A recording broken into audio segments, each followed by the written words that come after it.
नमस्कार मैत्रिणींनो, आज मी तुमच्यासाठी मस्त अशी रेसिपी घेऊन आलेली आहे. ती म्हणजे मसाला पान, मसाला शोप, माउथ फ्रेशनर. तुम्ही काही पण म्हणू शकता. पान माउथ फ्रेशनर हे आपण विकत पण आणू शकतो, पण विकत आणल्यानंतर हे खूप महाग पडते. त्यामुळे आपण हे घरीच सर्व साहित्य आणून बनवू शकतो. त्यासाठी मी इथे 50 पानं घेतलेले आहे. एक पाव शोपसाठी, पाव किलो शोपसाठी मी ती 50 पानं घेतली आहे. स्वच्छ धुवून घ्यायची आहे आणि पान काळं असेल तर ते पण कट करून घ्यायचं आहे आणि पानाचा देठसुद्धा कट करून घ्यायचा आहे आपल्याला. इथे मी 50 पानं घेतलेली आहे. 50 पानांपैकी अर्धे पानं मी मिक्सरच्या जारमधून बारीक करून घेणार आहे. ते बारीक करताना आपल्याला अशा पद्धतीने कट करून मिक्सरच्या जारमध्ये टाकायचे आहे, म्हणजे ते व्यवस्थित बारीक होतील. अर्धे पानं मला मिक्सरच्या जारमधून बारीक करून घ्यायचे आहे आणि अर्ध्या पानांच्या छोटे छोटे तुकड्यांमध्ये कट करून घ्यायचे आहे. बघा, हे राहिलेले अर्धे पानं जे आहेत ते मी कैचीच्या साहाय्याने छोटे छोटे कट करून घेणार आहे.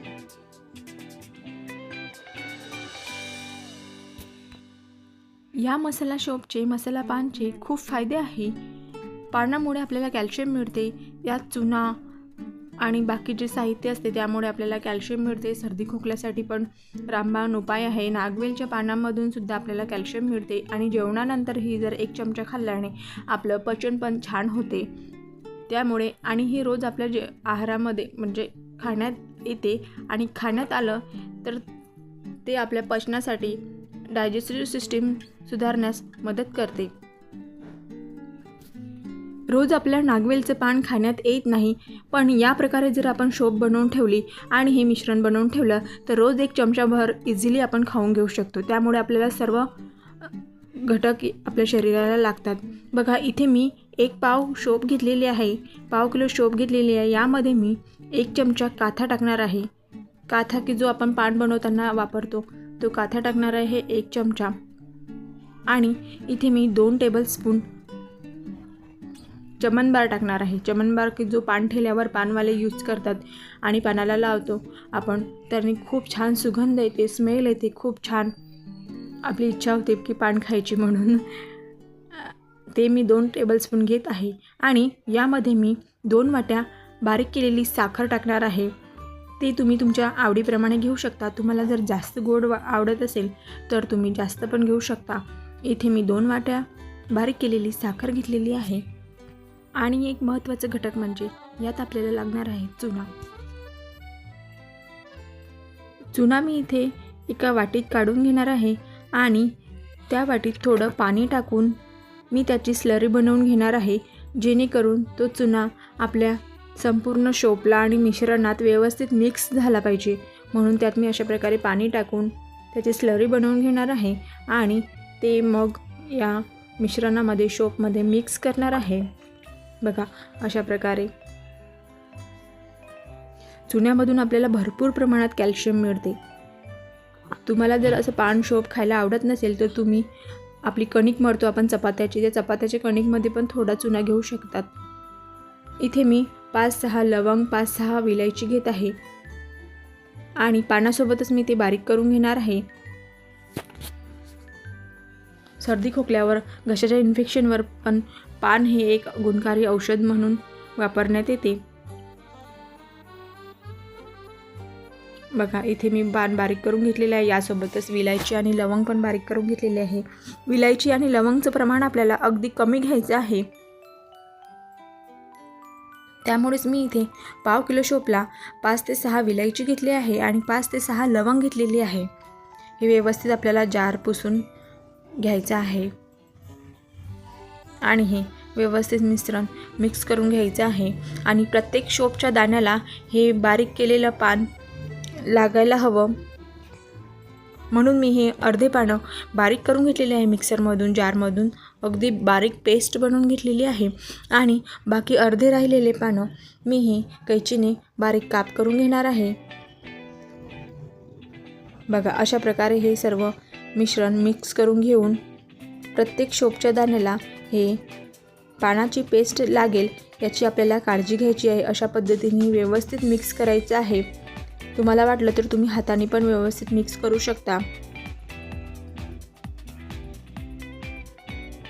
आणि यात आपण बाकी सामान कमी प्रमाणात घेतलेलं आहे. काथ पण कमी प्रमाणात घेतलेला आहे. बघा अशा प्रकारे लागलेला आहे माझ्या प्रत्येक शोपला. कमी सामान घेतलेलं आहे, कात कमी घेतलेला आहे, लवंग विलायची कमी घेतलेली आहे. त्यामुळे हे आपण छोट्या मुलांना पण चाखायला देऊ शकतो, द्यायला काहीच हरकत नाही आहे.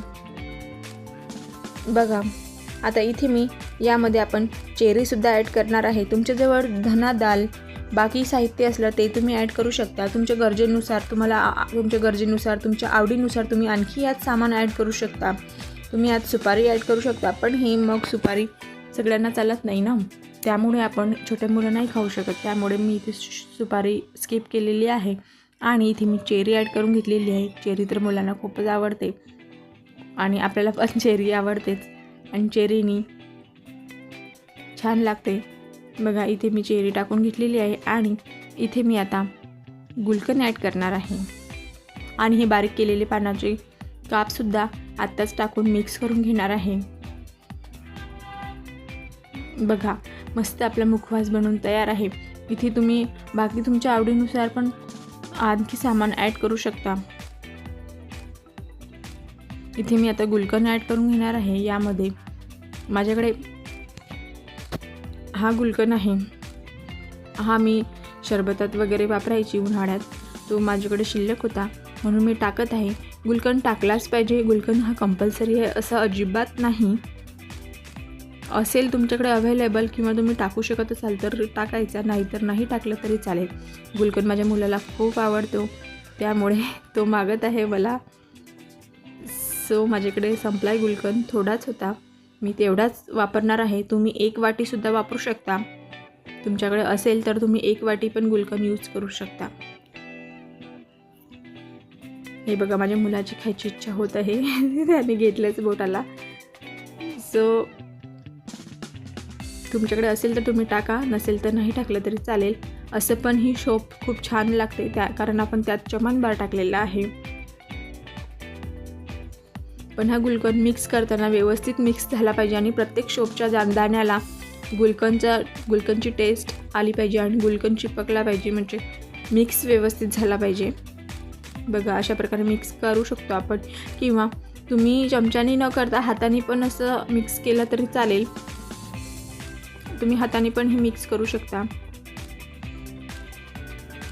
आणि हे शोप तुम्ही वाळवून ठेवू शकता उन्हात, कडकडीत उन्हामध्ये 2 दिवस हे वाळवून घ्यायची आणि डब्यात भरून ठेवायची. हे वर्षभर याला अजिबात काही होत नाही.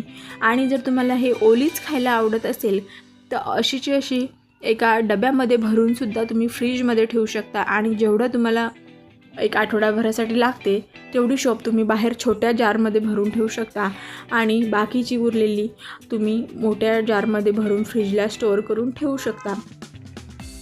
ही तशी पण 1 वर्ष टिकू शकते आणि वाळवून जर घेतली आपण तर प्रश्नच नाही. वाळवून घेतली तर ही 1 वर्ष तर आरामात टिकते.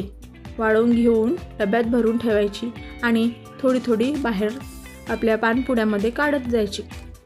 बघा ही आपली शोप बनवून तयार आहे. तोंडाला अगदी पाणी सुटेल अशी ही आपली शोप बनलेली आहे. आणि ही शोप जेव्हा आपण बनवतो तेव्हा पूर्ण घरामध्ये सुगंध दरवळतो. असं वाटते कधी मसाला पान हे मी खाणार आणि छानच अप्रतिम याची टेस्ट होऊन जाते. आणि असं आपलं बनवून खाणं होत नाही तर तुम्ही अशा प्रकारे पान बनवून ठेवू शकता आणि ते खाऊ शकता.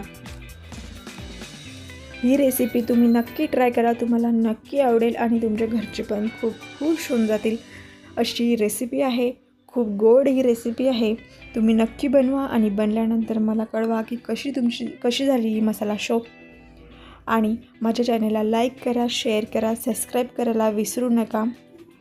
आणि माझा व्हिडिओ पूर्ण बघितल्याबद्दल तुम्हा सर्वांचे मनापासून खूप खूप धन्यवाद.